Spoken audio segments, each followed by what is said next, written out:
Selamat pagi anak ibu semua. Salam sehat bagi kita semua. Apa kabar hari ini? Ibu harap kalian dalam keadaan sehat. Baiklah anak ibu, bertemu kembali bersama dengan Ibu Santi Ardelina dalam video pembelajaran kimia. Sebelum kita memulai pembelajaran kita hari ini, ada baiknya kita berdoa menurut agama dan kepercayaan kita masing-masing. Doa dimulai. Doa selesai. Nah, anak ibu, materi pembelajaran kita hari ini itu masih tetap tentang struktur atom dan sistem periodik. Topik kita itu tentang bilangan kuantum. Kalau pada pertemuan sebelumnya kita sudah bahas tentang konfigurasi elektron berdasarkan subkulit, hari ini kita akan bahas yang namanya bilangan kuantum. Ada 4 bilangan kuantum, kita akan bahas satu persatu.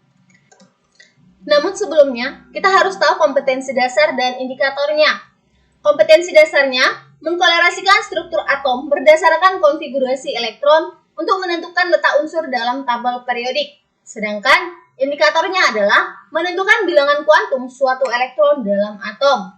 Sehingga tujuan pembelajaran hari ini, kalian peserta didik diharapkan dapat menentukan bilangan kuantum suatu elektron dalam atom.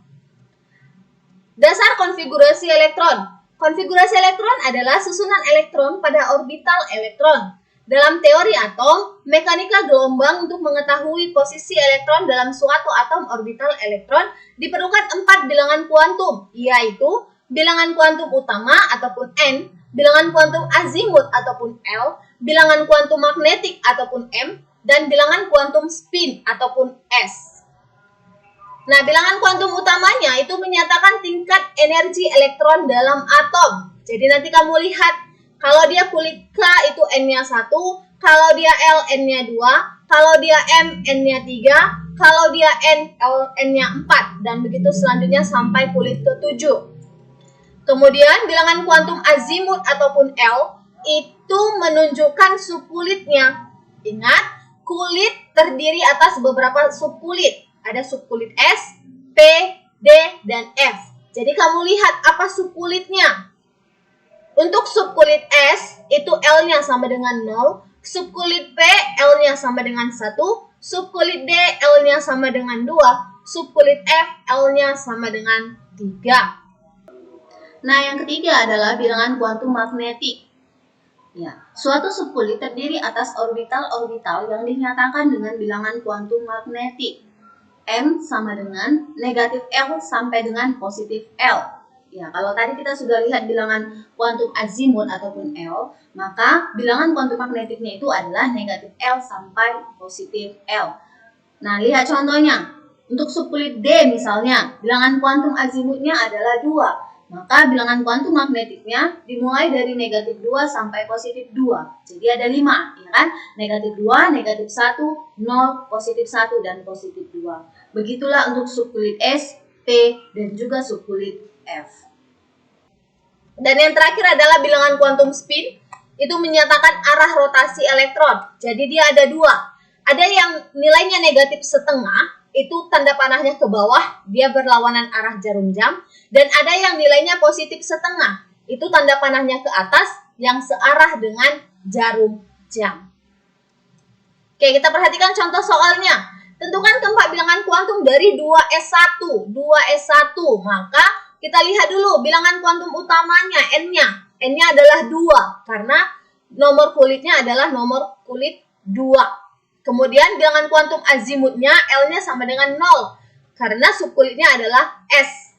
Maka nilai L-nya sama dengan 0. Kemudian magnetiknya juga sudah pasti 0. Nah, sekarang kamu lihat.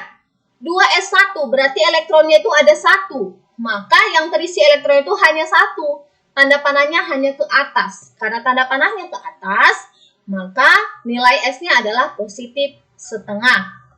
Ingat pembelajaran kita sebelumnya, itu diisi dulu dia arah tanda panahnya ke atas semua. Nanti kita akan lihat orbital-orbitalnya.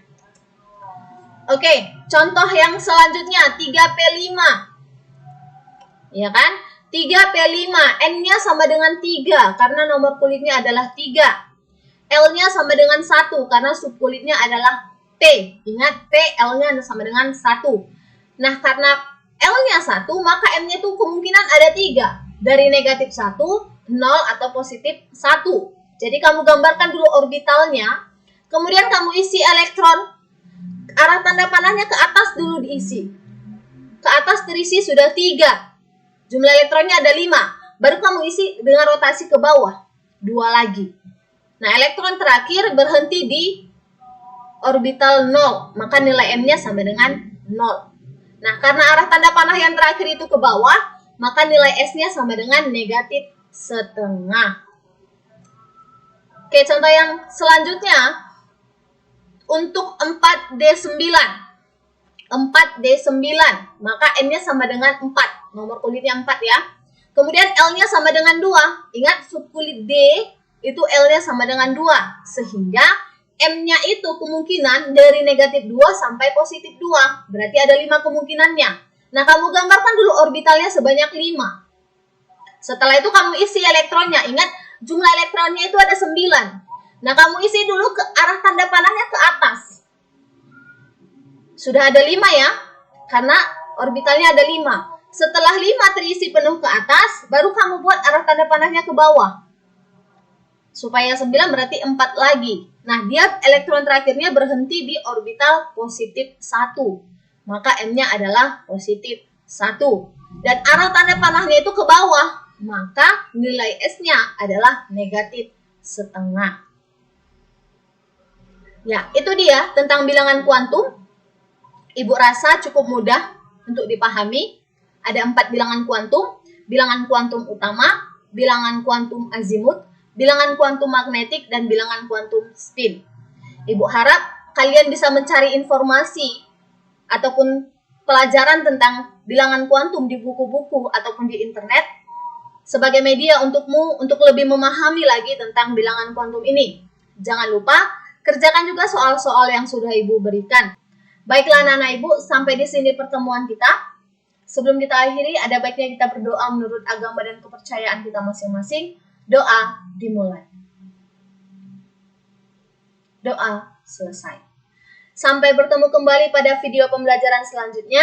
Selamat pagi, salam sehat bagi kita semua.